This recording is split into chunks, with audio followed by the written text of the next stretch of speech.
Halo semuanya, selamat datang di podcast Teman Cerita. Lagi-lagi, sebelum podcast ini dimulai, aku ingin mengapresiasi kalian semua yang sudah peka dan peduli terhadap isu kesehatan mental. Kali ini kita akan membahas salah satu hal yang dapat menjadi faktor terganggunya kesehatan mental seseorang. Hal yang cukup sering dibicarakan namun masih sering dianggap tabu, yaitu mengenai kekerasan seksual yang terjadi di sekitar kita. Sadar gak sih, lingkungan kita saat ini masih belum menjadi tempat yang nyaman untuk sebagian orang. Salah satu faktornya adalah karena pelecehan dan perilaku kekerasan seksual yang masih marak terjadi di lingkungan sekitar kita. Banyak banget kekerasan seksual yang terjadi di masyarakat, yang bisa kita lihat dari thread maupun cerita-cerita yang beredar di media sosial. Dan mungkin ada juga yang menimpa orang-orang terdekat kita. Bahkan, lebih banyak lagi korban-korban yang belum berani untuk speak up tentang masalah ini. Teman cerita hari ini akan berbagi tentang gambaran-gambaran umum mengenai kekerasan seksual, dampaknya terhadap kesehatan mental, dan juga pendampingan awal dari orang-orang terdekat, serta budaya-budaya yang ada dan nyata di masyarakat yang bisa mempengaruhi entah itu korban maupun pelaku kekerasan seksual ini. Berbeda dengan biasanya, kali ini kita kedatangan tamu dan pembicara yang spesial banget, dan memang aktif bergerak dan bersuara tentang kekerasan seksual. Sebelumnya, silahkan tamu kita untuk memperkenalkan diri. Hai, halo, kenalin, aku Aulia dari Hope Health ITB. Nah, Hope Health ITB sendiri itu adalah suatu pengada layanan cepat tanggap yang bertujuan untuk memberikan bantuan secara cukup dan memadai bagi korban kekerasan seksual di lingkungan ITB. Oke, halo Aulia. Nah, sebelum membahas lebih lanjut tentang bahasan kita kali ini, pastinya kita berangkat dari definisinya dulu nih. Kalau menurut Aulia, kekerasan seksual sendiri itu apa sih? Kalau menurut aku, secara simpelnya, kekerasan seksual adalah perbuatan yang merendahkan, menghina, menyerang tubuh atau hasrat seksual atau organ reproduksi seseorang yang bertentangan dengan kehendak orang itu. Bisa dikarenakan ketimpangan relasi kuasa dan atau relasi gender yang mengakibatkan penderitaan atau kesengsaraan bagi korbannya. Untuk kalau lebih jelasnya, kita breakdown menjadi 3 unsur utama. Yang pertama, adanya perbuatan yang merendahkan tubuh atau hasrat seksual atau organ reproduksi seseorang. Yang kedua, adanya pemaksaan atau bertentangan dengan kehendak seseorang. Biasa kita kenal dengan istilah konsen atau sadar. Ketiga, diakibatkan relasi kuasa atau relasi gender yang menunjukkan adanya perbedaan posisi atas kontrol tubuh dalam perbuatan itu. Selain itu, perbedaan kekerasan seksual dengan kekerasan yang biasa adalah adanya ketertarikan seksual dalam perbuatannya. Nah, untuk definisinya ini sendiri dapat dirujuk dari definisi kekerasan seksual di RUU PKS atau Rancangan Undang-Undang Penghapusan Kekerasan Seksual. Oh ya, jelas banget ya definisi dari kekerasan seksual itu. Nah, tapi kan kebanyakan dari kita tuh sering mendengar dua istilah ya, ada kekerasan, ada pelecehan. Nah, sebenarnya apakah pelecehan dan kekerasan seksual itu merupakan hal yang sama atau merupakan perilaku yang berbeda? Sebenarnya mirip-mirip, tapi kalau lebih dalam lagi itu pelecehan seksual adalah salah satu bentuk dari kekerasan seksual yang paling umum dan paling sering terjadi di antara kita. Kalau dari definisinya itu, pelecehan seksual adalah tindakan fisik atau non-fisik, jadi bisa berupa sentuhan atau bahkan hanya ucapan verbal aja terhadap tubuh seseorang yang berkaitan dengan hasrat seksual dan bisa membuat orang lain terintimidasi atau terhina, direndahkan ataupun dipermalukan, kayak gitu. Sebenarnya udah jelas banget ya definisi dari pelecehan atau kekerasan seksual ini. Nah, tapi sebenarnya kalau kita lihat pemahaman tentang hal ini tuh masih belum sama di lingkungan kita. Masih banyak orang yang mengatakan bahwa hal itu tuh bukan termasuk kekerasan seksual gitu misalnya. Nah, sebenarnya gimana sih batasannya sesuatu tuh dapat disebut sebagai pelecehan atau kekerasan seksual? Untuk batasannya sendiri, bisa kita kembalikan lagi ke definisi kekerasan seksual yang tadi memiliki 3 unsur. Adanya perbuatan negatif dengan ketertarikan seksual, lakukan secara paksa atau tidak adanya konsen di antara pelaku dan korban, dan yang terakhir diakibatkan karena ketimpangan kuasa atau gender yang mengakibatkan perbedaan kontrol atas tubuh seseorang. Jadi secara paksa gitu. Nah, apabila sudah memenuhi 3 unsur itu, suatu perbuatan bisa disebut dengan kekerasan seksual. Umumnya nih, banyak orang yang nggak sadar dengan unsur-unsur yang ada di definisi kekerasan seksual itu sendiri. Seperti contohnya, diam berarti iya. Padahal kan nggak gitu ya. Bisa jadi dia diam karena takut atau kondisinya sedang tidak sadarkan diri. Atau bisa jadi bilang iya tapi karena diancam, bakal diputusin lah, bakal nilainya dijelekin lah, atau gimana. Berarti kan dia tidak dalam keadaan bebas untuk mengatakan iya itu. Jadi bisa jadi nih pelaku jadi nggak merasa pelaku atau bahkan yang korban juga jadi nggak merasa korban karena keadaan itu. Betul, betul. Nah, kalau dari isu yang beredar saat ini tuh mungkin emang orang-orang cukup menginterpretasikannya seperti itu ya, tapi juga masih banyak yang bingung. Sebenarnya kayak perilaku apa aja sih yang termasuk ke dalam pelecehan atau kekerasan seksual. Nah, mungkin apakah ada bentuk-bentuk yang lebih jelasnya gitu, kayak pengelompokan bentuk-bentuk kekerasan seksual itu, terutama buat yang sering terjadi di masyarakat kita ini.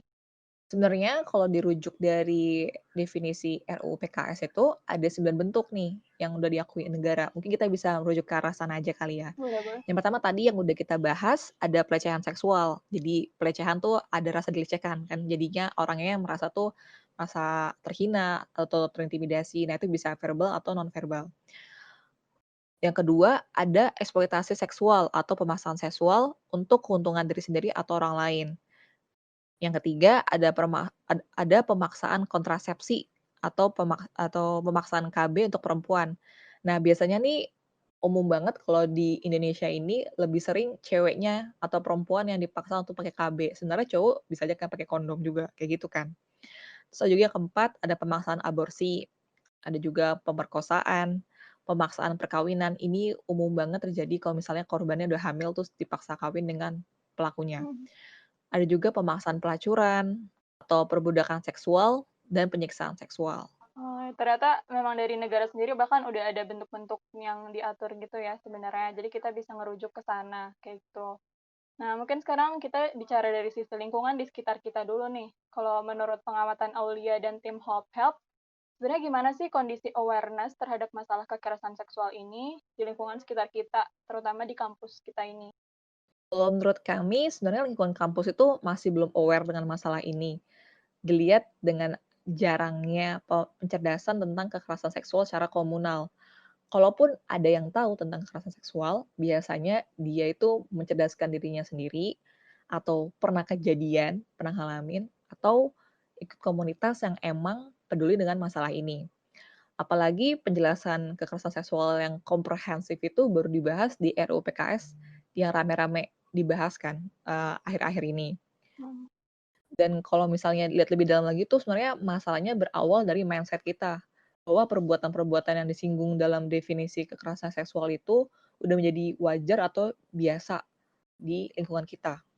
Contoh umum mindset yang dapat merujuk ke arah sana itu seperti canda-candaan yang seksis atau menggembar-gemborkan gender mana yang inferior atau lebih superior.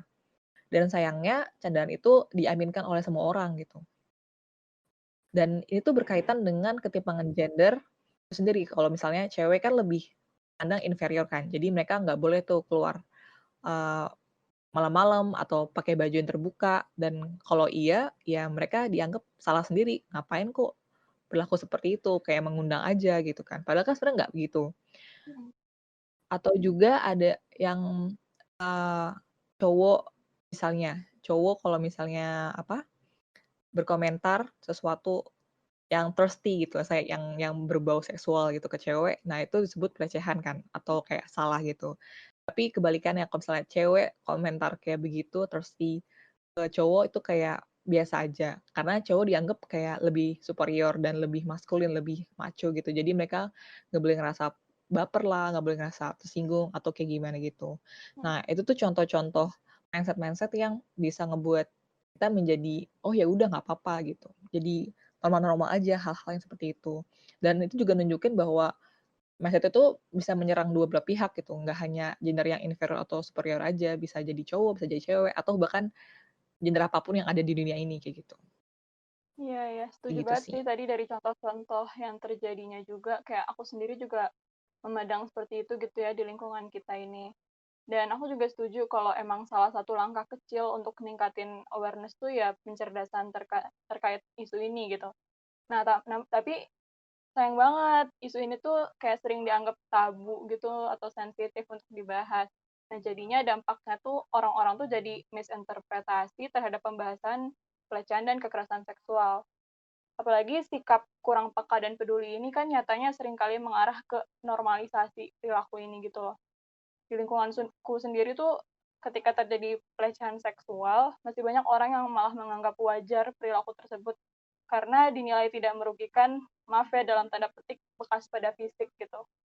Nah, kalau menurut Aulia sendiri, gimana sih pandangannya terhadap orang-orang yang menganggap nggak apa-apa atau wajar terhadap perilaku kekerasan seksual ini?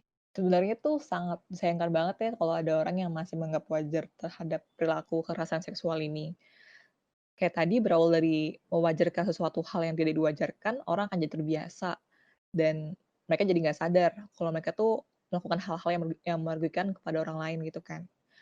Bisa jadi mereka juga nggak sadar kalau mereka tuh pelaku atau bahkan suatu korban kekerasan seksual. Ada baiknya untuk kita semua, nggak hanya teman-teman itu tuh kayak mengajak untuk mencoba buka pikiran dan mencerdaskan diri nih agar tidak merugikan orang lain ataupun diri sendiri. Kita sebagai orang yang punya pemahaman lebih mengenai hal ini bisa mencoba untuk mengedukasi teman-teman kita sendiri tuh. Bagusnya sih sampai mereka paham tentang perbuatan kekerasan seksual ini bisa menjadi, hal-hal yang berakibat parah lah untuk orang lain gitu. Nah, jadi kan bisa mengurangi kemungkinan dia untuk menjadi pelaku atau bahkan dia jadi sadar kan kalau misalnya ada tindakan seperti itu, oh berarti dia tuh korban dan dia bisa menuntut hal-hal kayak dia ke layanan-layanan yang ada di, tersebar di lingkungan kita gitu. Dan sebenarnya aku pribadi, agak kurang sreg sih sama orang-orang kayak gitu dan coba aja bayangin kalau kita temenan sama mereka, pasti nggak nyaman dong, karena mereka biasa aja nih sama perbuatan yang salah, terus bisa jadi dia ngelakuin ke kita. Jadi ada baiknya ya kita menjaga diri juga dan, sebisa mungkin Hmm. mengedukasi orang-orang juga yang ada di sekitar kita.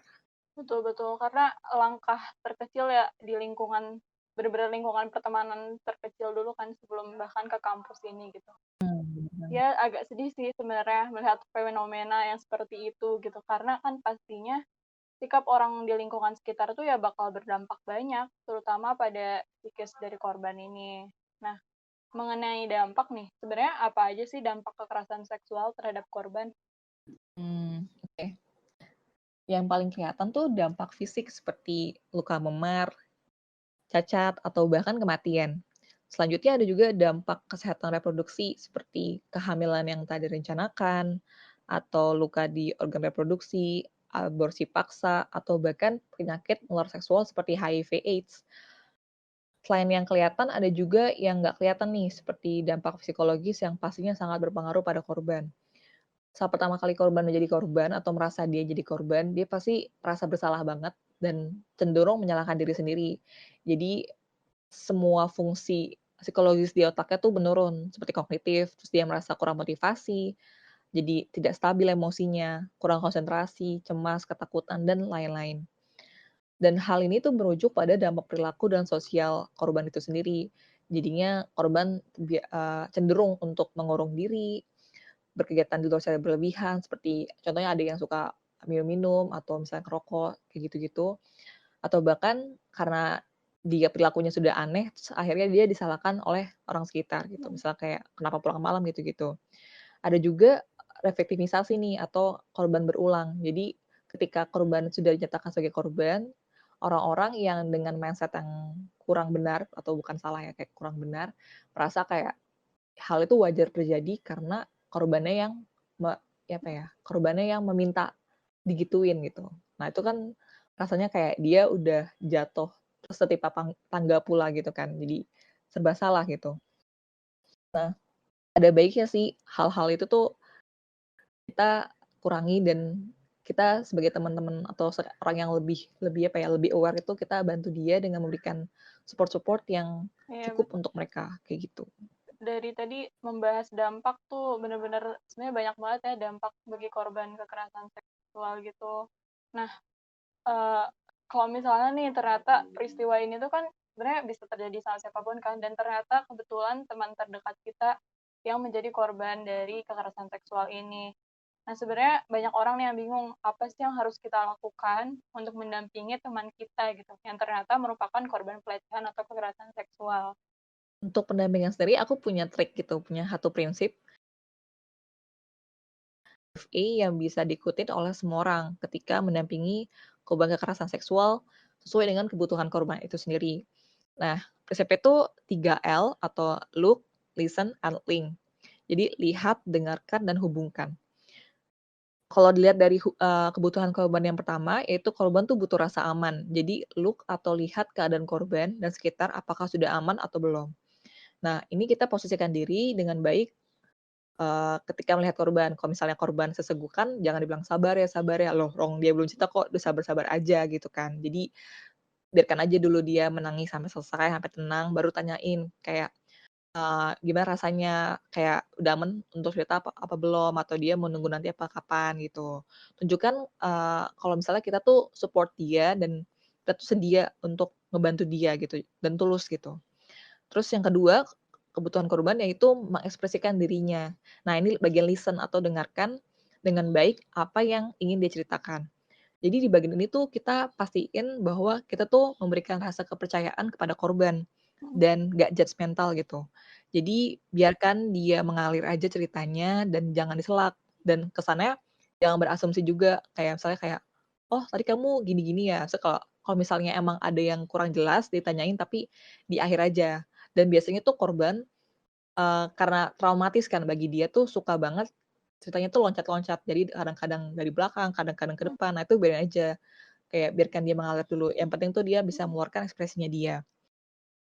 Dan yang terakhir tuh ada kebutuhan akan lanjutan dari apa yang dia alami. Jadi kita link atau menghubungkan pihak yang kira-kira dibutuhkan atau korban. Nah, bagian ini kita tanya ini ke korban, apakah dia butuh bantuan dan bantuan apa nih yang dia inginkan? Apakah hanya didengerin aja atau dia pingin ke psikologi atau dia pingin ke apa, ke polisi gitu kan. Nah, itu kita tanyain ke dia. Dan kalau misalnya emang teman-teman bingung nih mau menghubungkannya gimana, teman-teman bisa banget kok hubungin hotline-nya Help Helps ITB, nanti bakal dipandu, eee, langkah-langkah apa aja yang perlu dilakukan ketika kita punya teman yang kayak gitu, atau kayak bisa diserahkan ke Help Helps juga, oh ya. kayak gitu. Keren banget sih itu, look, listen, dan link itu sangat baik buat diterapkan sebagai pendampingan awal gitu ya, buat orang yang mengalami menjadi korban di sini. Nah, jadi kalau aku point out sih kayak yang paling penting tuh kita nggak ngejudge sih, kayak Mhm, ketika dia cerita ya dengerin dulu, biarkan dia mengekspresikan apa yang dirasakan, dengarkan gitu kan, kayak biarkan dia menceritakan apa yang ingin dia ceritakan gitu, jangan dulu dijudge, jangan dulu disela atau kayak gimana. Oke deh, kasih banyak ya Aulia sudah banyak berbagi di podcast teman cerita kali ini. Semoga teman-teman yang mendengarkan bisa semakin tercerdaskan mengenai masalah pelecehan dan kekerasan seksual ini. Nah, kalau dari Aulia ada closing statement nggak nih? boleh deh, mungkin meskipun dengan keadaan dan kesadaran tentang kekerasan seksual masih belum maksimal di lingkungan kita, bukan berarti akan terus begitu kan ya. Semoga dengan adanya kita, dengan Hmm, adanya teman cerita juga yang sudah peduli dan mau mendengarkan podcast ini nih, teman-teman yang udah dengerin, bisa menjadi api kecil pergerakan atau percikan-percikan yang sedikit demi sedikit bisa menyebarkan pengetahuan ini dan merubah kondisi menjadi yang lebih baik untuk kita semua. Selain kita bisa menyebarkan hmm. ilmu, kita juga bisa membantu teman kita yang mungkin menjadi teman korban yang mungkin menjadi korban kekerasan seksual. Semoga kita bisa terus mengembangkan diri menjadi pribadi yang lebih bijak dan bermanfaat bagi sekitar. Terima kasih banyak teman cerita atas wadahnya untuk saling berbagi. Oke, keren banget. Semoga harapan-harapan tadi kita sama-sama realisasikan, teman-teman yang dengarkan juga bantu untuk merealisasikan harapan-harapan tadi. Nah, sekali lagi terima kasih banyak ya, Aulia. Oke, terima kasih banyak juga untuk teman-teman yang sudah mendengarkan. Pesan terakhir, jangan lupa bahagia ya.